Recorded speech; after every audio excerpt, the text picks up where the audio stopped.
Thank you, Ranking Member Rosen. And with that, Lieutenant General Hartman, welcome. Thank you for your service. We thank your family as well for their sacrifice. And there's a lot of things that you literally don't get an opportunity to share with the American public because of the type of responsibilities that you have. But today, you have an opportunity to share with the American people and with this committee a little bit about what you are doing, and we welcome your opening remarks at this time, sir. Good afternoon, Chairman Rounds, Ranking Member Rosen. Thank you for your unwavering support and for the honor of representing U.S. Cyber Command today. I'm here to discuss the evolving strategic landscape and our approach as we look forward to 2026. Cybercom's mission is straightforward. We defend the nation from cyber threats. We protect the Department of Defense's networks, and we support the Joint Force. We are dedicated to ensuring the Department's mission advantage and providing options across the conflict continuum to the President, the Secretary of Defense, and the American people.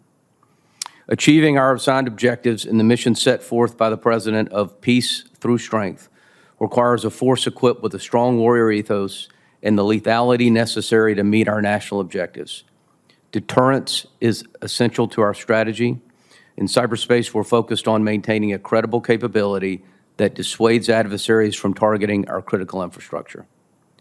Cyberspace is a rapidly evolving domain influenced by technological advancements, which necessitates a close partnership with industry.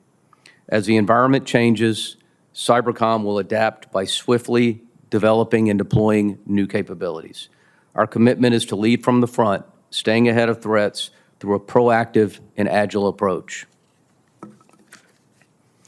Our people are our greatest asset.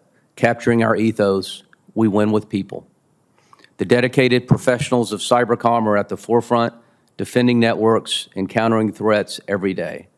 Their innovation and perseverance are essential to maintaining our nation's advantage in cyberspace.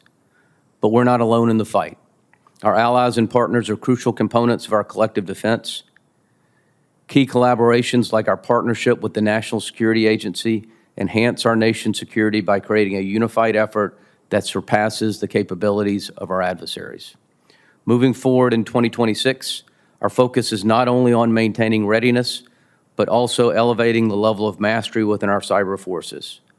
Our initiative, Cybercom 2.0, seeks to overmatch our adversaries' quantity with the quality of our people, capabilities, and operations.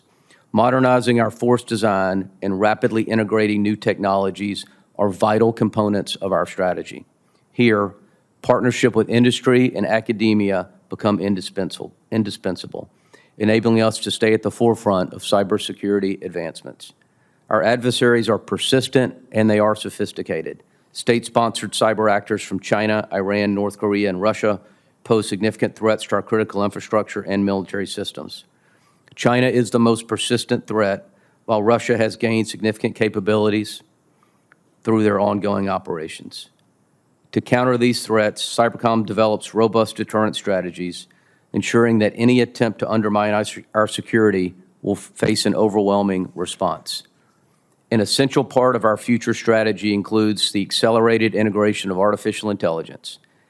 Artificial intelligence offers unparalleled speed and precision in cyberspace operations, making it a key enabler for anticipating and countering emerging threats. By expanding AI across our operations, we will strengthen our deterrence posture and maintain superiority in the cyber domain. True excellence in AI requires a world-class workforce. Through initiatives like Cybercom 2.0, Cybercom will continue to collaborate with the department to develop, pilot, and implement new tools and opportunities to invest in our workforce.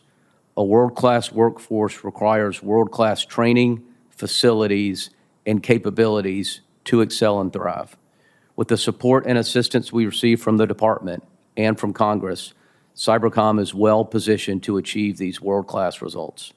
Our work is far from finished, but with your continued partnership, I'm confident we will succeed in defending our nation. Cybercom is prepared to rise to the challenge, outpacing our adversaries, securing our interests, and protecting our future. Thank you, and I look forward to answering any questions you may have. Thank you, General Hartman. I'll begin. In the wake of the various persistent cyber threats originating from the People's Republic of China over the last 2 years, it is my firm conclusion that the importance of the dual hat is as important today as it has ever been. Given these events, how has the dual hat arrangement between U.S. Cybercom and NSA evolved to address the emerging threats from our adversaries? Senator, thank you for your question. The relationship between Cybercom and NSA continues to evolve so that we really achieve two key objectives. All right, the first is that we see and understand what our adversary is doing. The second piece of that is that we enable Cybercom or other elements of the U.S. government in order to operate, in order to defend our critical infrastructure, our key networks, and the Department of Defense Information Network. The ability for us to execute those operations, clearly understanding that we have to act, but that we also have to protect things like intelligence sources and methods, is fundamentally important to the dual hat. From my standpoint, and Senator, I've been sitting on the campus of the National Security Agency in Cybercom for most of the last 15 years.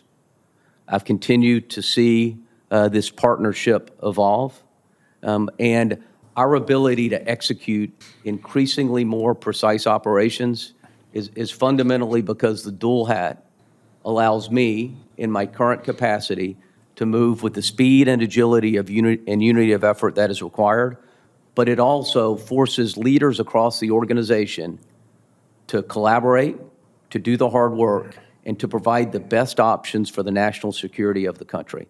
That's what I believe is the importance of the dual hat, and that is really where I believe we've evolved to.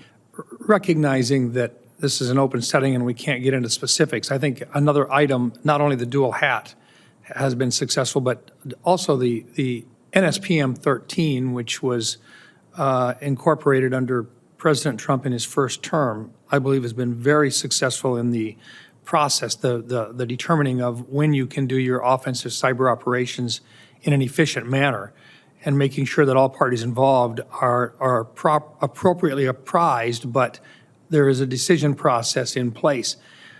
Can you talk a little bit about the successes in terms of just the magnitude of the successes that you have seen achieved since the creation of the National Security Policy Memorandum 13 by President Trump in his first term? Thank you, Senator Rounds, for the question.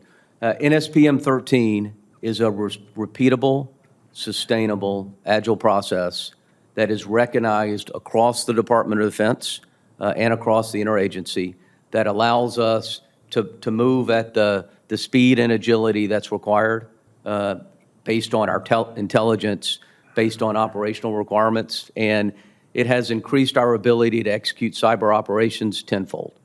Excellent. Thank you. This is just to give the American public some sense of what happens when you do the dual hat, and you also have the ability to make the decisions and to move quickly, how quickly we can actually accommodate our need for offensive cyber operations, and I thank you for that information. Lieutenant General Hartman, in the command's testimony last year, General Hawk previewed the Cybercom 2.0 initiative to focus on delivering a bold step forward in the future of the cyber mission force. What is the status of this effort, and what are the major recommendations of this plan? Chairman Rounds, thanks for the question. As you're well aware, one of the impetus for Cybercom 2.0 was Section 1533 of last year's National Defense Authorization Act. Based on that, we put together a planning team and really studied hundreds of different references over the last year and studied different force presentation models. We briefed the recommendations of Cybercom 2.0 to the last administration, and the Secretary of Defense approved it. We briefed this to the new Secretary of Defense, who asked us to work the implementation strategy that we were previously working on a 6-month timeline down to 45 days. And so we brought a operational planning team together, or really what we called a cross-functional team. And over the last 45 days, we've submitted a series of recommendations that we have concurrence generally from across the services and across the department which honestly is pretty extraordinary in a 45-day time period for us to get that level of consensus. Those recommendations are really built around how do we improve talent management in the force? How do we improve advanced training in the force? And how do we improve our ability to innovate and bring new capabilities to the force at the scale and speed that we need to compete with our adversaries? That seems relatively simple. It's about 80 pages.